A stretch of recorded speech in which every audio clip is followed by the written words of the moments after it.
Students, welcome to this video session. So this is your first session with accounting. So we will see the introduction to accounting. For most of you, accounting would mean something that a company, an organization, or a finance entity that does it on a regular basis. So accounts, they will employ people who do accounts, and they will take care of the accounts of the company, and so in a daily basis.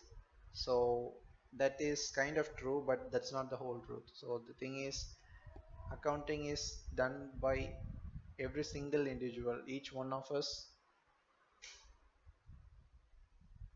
including individuals, families, companies, governments as a whole, for the whole country. So each individual performs accounting when he calculates the amount of income he has, and he calculates the amount of saving he wants to do, and when when we find out how much money we have and how much we have to spend for the day, for the week, or for the month, it's called accounting.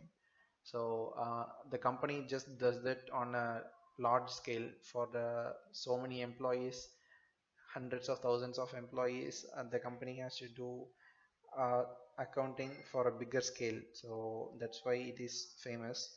And a country also does accounting on its part to know how much taxes it have collected, how much has it been spent for public welfare, how much savings it has, how much loan it has taken from the banks, so on and so forth. To calculate that, a company also needs accountants. There are various professions in accounting, such as cost accountants, tax accountants, chartered accountants, so many. Their job is to perform accounting for individuals, companies, and the countries. So let us see the definition of accounting. So American Institute of Certified Public Accountants, AICPA, has given this definition: the art of recording, classifying, and summarizing in a significant manner and in terms of money, transactions, and events which are in part at least of a financial character, and interpreting the results thereof, is called accounting. So the definition could be a little vague, but we will see that keyword by keyword in the upcoming slides.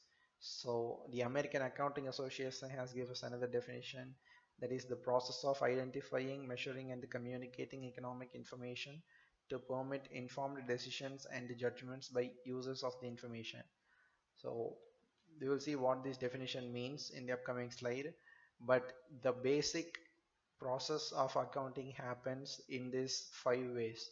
The first point is when a financial transaction happens. So financial transaction refers to any transaction that is of financial nature. So where money is being given back or forth, where a product that is worth some money is being given back or forth. So any giving and taking of products or things that has monetary value by any entity, whether it be a person or whether it be an individual or a company, is called a financial transaction. The another word for financial transaction is financial event. So that is the first step.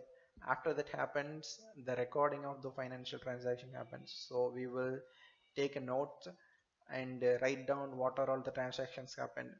Let us say if one person lends 50,000 rupees to another person, we will take a note of that transaction, that who gave money to whom and what amount of money had been given. That process is called recording. So in businesses, plenty of transactions happen: purchases, sales. Purchasing means purchasing goods or other stuff from someone else, and sales means selling finished products, selling the products that a company sells on its daily business to people. If there is a television manufacturer, they will sell TVs to third parties, to clients, to the public. That is their sales. If there is a mobile phone showroom, they will sell mobile phones to the public, so that's their sales. So how much sales has been done, to whom it is done, so what is the total value of the sales that has been done, and how much sales has been done on credit. Credit means when somebody buys any product without paying money and promising to pay the money later, it is called credit sales. So how much credit sales has been done. If we record all those transactions, it's called recording. And the third point is classification. Classification is done in a notes called a ledger. The ledger, we call it the ledger book. So the ledger book classifies the transaction based on its nature, whether the money is incoming or outgoing, and what is the end value, end goal of all the incomes and outgoings. If we buy for 5 lakhs and we sell for 2 lakhs, the remaining amount is 2. If we buy for 5 lakhs and sell for 7 lakhs, the remaining amount is 2 lakhs. So that kind of classification is being done in the ledger book.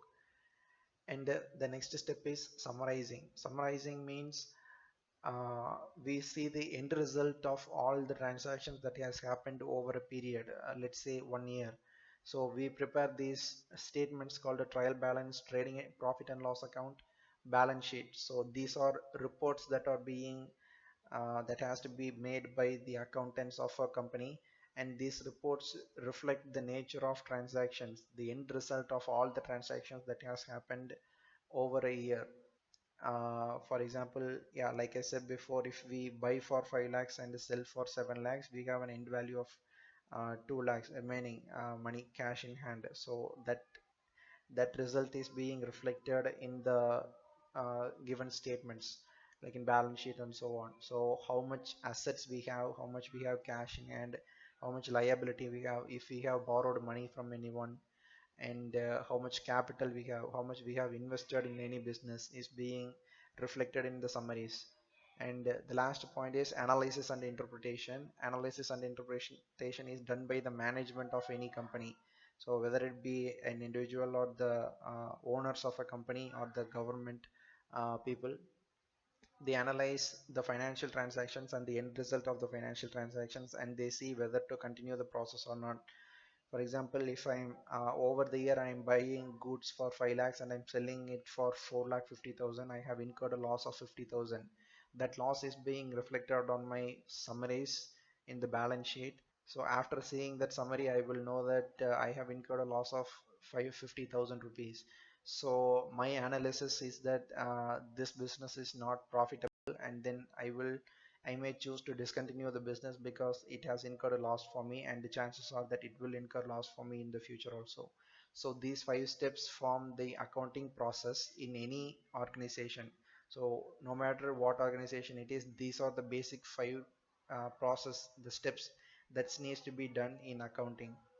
So important keywords in accounting that we need to know to understand the meaning of accounting, to understand the definition of accounting, it has been given.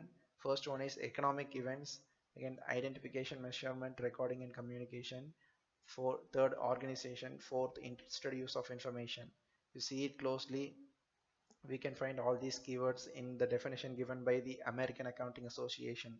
So it says the process of identifying, measuring, and communicating. We have the economic information of our economic events. We have decision making, and we have the user of information.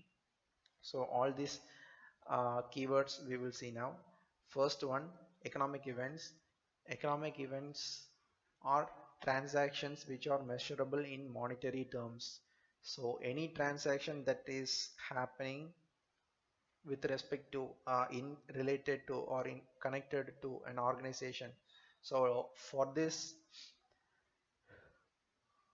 cause, we will imagine that we are running a business, we are the owners of a business. Okay, so our business is to buy and sell mobile phones. Okay, so any transaction would mean any purchase of mobile phones or selling mobile phones or repairing phones, taking phones from public for repairing, and selling phones on credit, buying phones on credit. I have said before, buying or selling on credit means we don't pay money at the time of purchase or selling, we pay at a later date. So that is called a credit. So all of these transactions that is happening with respect to any organization are called economic events. So there are two kinds of economic events, external and internal events. External event means when a company is indulged in an event with a third party that is not a part of the company, it is called external event. So sale of products to a customer. So we sell mobile phone to a customer. The customer is not part of the company. So that is called an external event. And obtaining loan from an institution. So when we get a loan, when we obtain a loan from a bank, so the bank is not part of the company. So that is an external event. Purchase of materials from suppliers. Suppliers means the ones who provide us with the material. So in our case, we are selling mobile phones.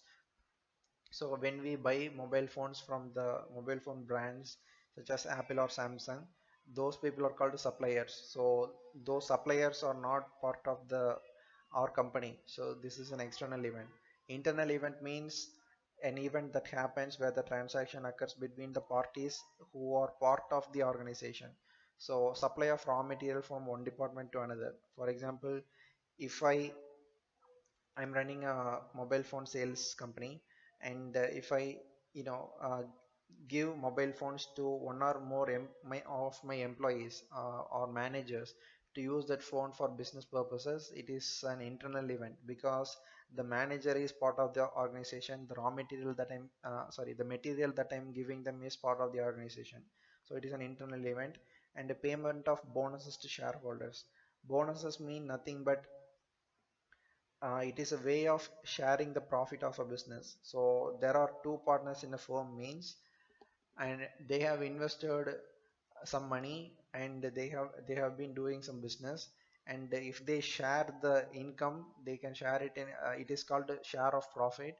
And if the same is being done by a company who has n number of shareholders, for example 100 or 1000 shareholders, it is called a bonus. So when we give bonus to the shareholders, you can say the shareholder is public, but even though they are public, shareholders are called the owners of a business. So giving bonus to the shareholders is an internal event. So these are called economic events. Any transaction of financial nature that has some in monetary terms is called an event, economic event. Next step is identifying, measuring, recording, and communicating.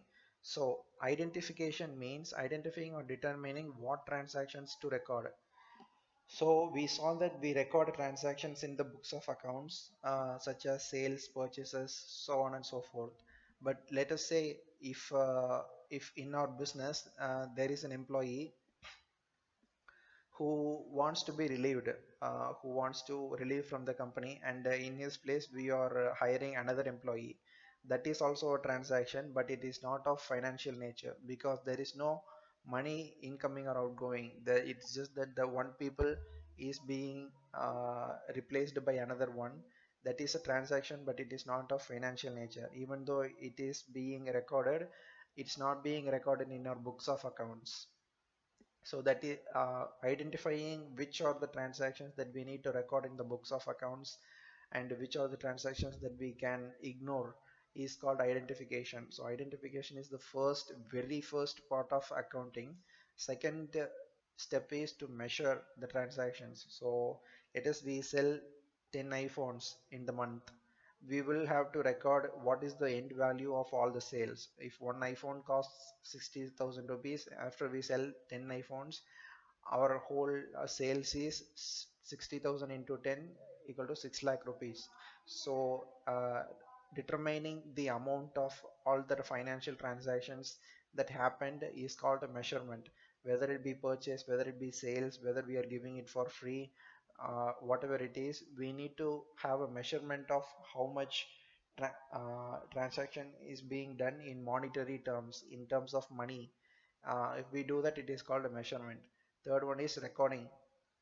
After we identify which transactions to record, after we figure out how much uh, cash value has been transferred, we record those transactions in the books of accounts. So this recording will have who are all involved in the transaction and what amount of monetary value is involved in the transaction, for and the recording is being done for each and every single transaction, for each and every purchase and selling of new phones, for each and every repairs, for each and every uh, other materials purchased, and for each and every customers, we record the transaction. How we record the transaction? We record it in a chronological order.